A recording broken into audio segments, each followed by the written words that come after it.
কথায় আছে না, ওই যে মানুষ বলে নিঃশ্বাসের বিশ্বাস নেই। আজ আছে মানুষ, কাল নাও থাকতে পারে। Hello everyone, good afternoon. তোমরা সবাই কেমন আছো? আশা করবো খুব ভালো আছো, সুস্থ আছো আর সাবধানে আছো।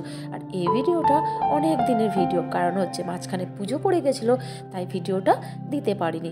কারণ হচ্ছে এমন একটা ভিডিও যে পুজোর মধ্যে দেয়া যায় না, কারণ ছোট বড় সবাই একটু পুজোয় আনন্দ করে, তার মধ্যে মন খারাপের ভিডিও দিলে সবারই একটু মনটা খারাপ হয়ে যায়, যাই কারণে আর দিতে পারিনি। তো সকাল সকাল উঠে সমস্ত কাজবাজ করে নিয়েছি, আর রান্না বান্নাও করে নিয়েছি, আর কালকের একটু রান্না ছিল সেটা দিয়েও হয়ে যাবে। মোটামুটি রান্না তো করে নিয়েছি। আর দুপুরবেলা এখন প্রায় 3টে বাজে, তো আমাদের খাওয়া দাওয়া তো হয়ে গেছে। তো আর আমি বেরিয়ে পড়েছি, আর টোটো করে চলে এসেছি বলে এই ট্রেনও ঢুকে গেছে, আর ট্রেনটাও আমরা পেয়ে গেছি। আর ফাইনালি দেখো ট্রেনে উঠে গেছি। আর ওদিক থেকে মেজমাসি আর মেশো এসেছে। তো চলো দেখো বৈদ্যবাটিতে চলেও এসেছি। এবার এখান থেকে টোটো ধরে মাসিবাড়ি যাব। স্টেশন থেকে না মাসিবাড়িটা বেশ কিছুটা দূরে। আর এই ভিডিওটা ভাবছিলাম দেবো কি দেবো না, কারণ অনেক দিনের ভিডিও হয়ে গেছে। তো ভাবলাম ফাইনালি দিয়েই দিই। যেই মানুষটা আজকে আমাদের কাছে নেই, আমাদের সাথে নেই, সেই মানুষটার ভিডিওটা না দিলে কেমন লাগে। জানে আমাদের ভিডিওতে এখন ভিউজ হয় না, তো কি করব, কিছু করার নেই। তো ফাইনালি জন্য দিয়েই দিলাম। আর আমি কিন্তু মাসিবাড়ির কাছাকাছি চলেও এসেছি।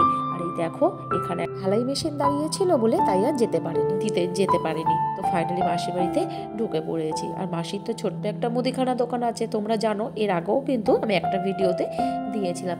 আর কিন্তু দোকানটা বেশ ভালোই চলে, জানো তো।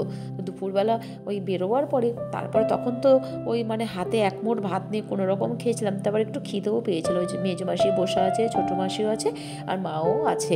তো এখানে একটু মাসি জোর করেই আবার একটু ভাত দিল। বললাম খাবো না, তা বললো না খা, যেহেতু দুপুরবেলা গেছি তাই জন্য আবার একটু ভাতও খেয়ে নিলাম। বেশ খিদের মুখে না দেখবে বেশ ভালোই লাগে, যে যা দেবে খেতে ওটাই অমৃত মনে হয়, তাই না বলো? খিদের টাইমে খেতে বেশ ভালোই লেগেছিল। ডাল, মাছের ঝাল, তারপরে একটা ভাজা, ভালোই হয়েছিল খেতে, থোড় ভাজা। বেশ খেতে খিদের টাইমে ভালোই লেগেছিল। তারপর দরকারি কাজ সেরে আমরা কিন্তু বেরিয়ে পড়েছি। আর আকাশে কি মেঘ করেছে, আর তার মধ্যে তুমুল বৃষ্টি নেমে গিয়েছিল।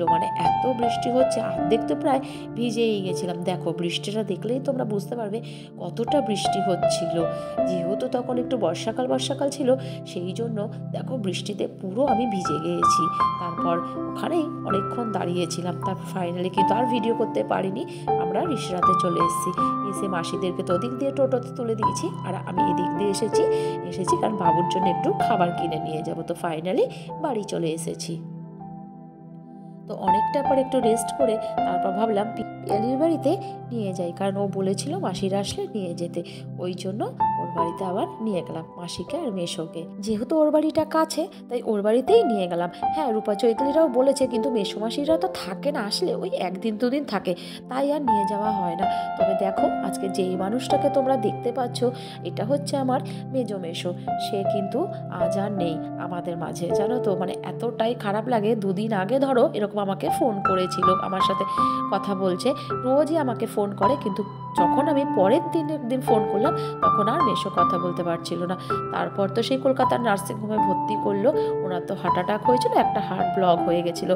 ব্যাস, তারপরে আর সেই দিনটাই আসলো আমাদের জীবনে, যে সেখানে আর কিছু আমার বলার থাকলো না।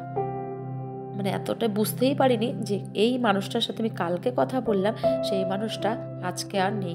ওই যে বললাম, কথায় বলে মানুষ আজ আছে কাল নেই, তাই না বলো? কে কখন আমরা কিভাবে কোথায় থাকবো কেউই বলতে পারে না। আর এখন যা দিনকাল পড়েছে, সত্যি মানুষের নিঃশ্বাসে কোনো বিশ্বাস নেই।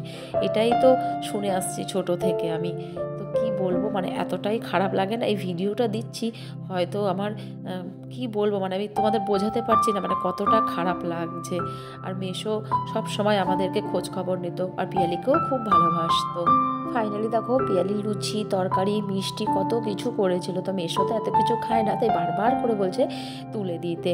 তো ওর সাথে সাথে আমিও করে দিলাম। তো দেখো অনেকটা রাত্রির হয়েছে, আর কি বলতো এই মানুষটা থাকবে না বলেই হয়তো আবার ঘুরে এসেছে আমাদের বাড়িতে, কারণ ছোটো মাসির বাড়ি থেকে মেসোদের কিন্তু ডাইরেক্ট ফুলেশ্বর চলে যাওয়াই কথা ছিল, মানে বাড়ি চলে যাবে, কিন্তু বৃষ্টি হওয়াতে আর বাড়ি যেতে পারেনি, তাই ফাইনালি আমাদের বাড়িতেই চলে এসেছিল।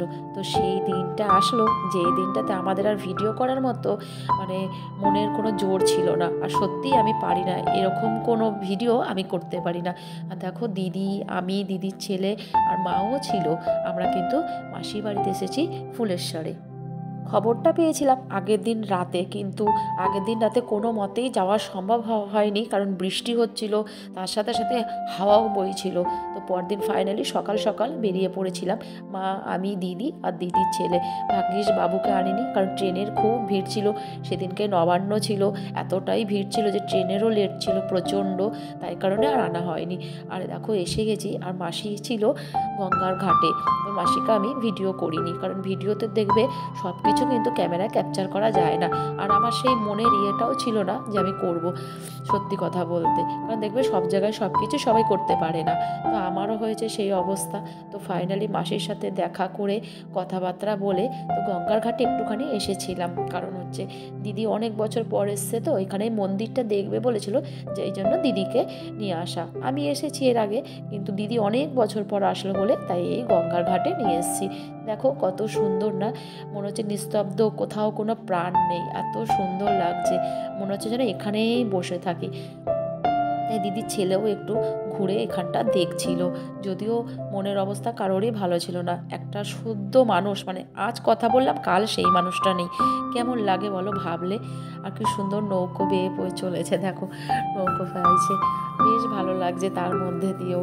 তো চলো এবার আস্তে আস্তে যাব মাসির বাড়ির দিকে, ওখান থেকে বাড়ি যাব। তো ফাইনালি তো মাসির বাড়ি হয়ে চলে এসেছি স্টেশনে, আর সারাদিন আমাদের খাওয়া দাওয়া নেই, সেই সকাল থেকে বেরিয়েছি। তো এত ট্রেন লেট করছে সে আর বলার কথা না, যে ট্রেনটা 3টে আসার কথা সেই ট্রেনটা 4টের পরে এসেছে, বুঝতে পারছো। আর দেখো ট্রেনের কি ভিড়। জানি আজকের ভিডিওটায় সেরকম কিছু নেই, তাই ভিডিওটা আর কন্টিনিউ করলাম না। তোমরা সবাই খুব ভালো থেকো, সুস্থ থেকো, সাবধানে থেকো। আজকের মতো টাটা।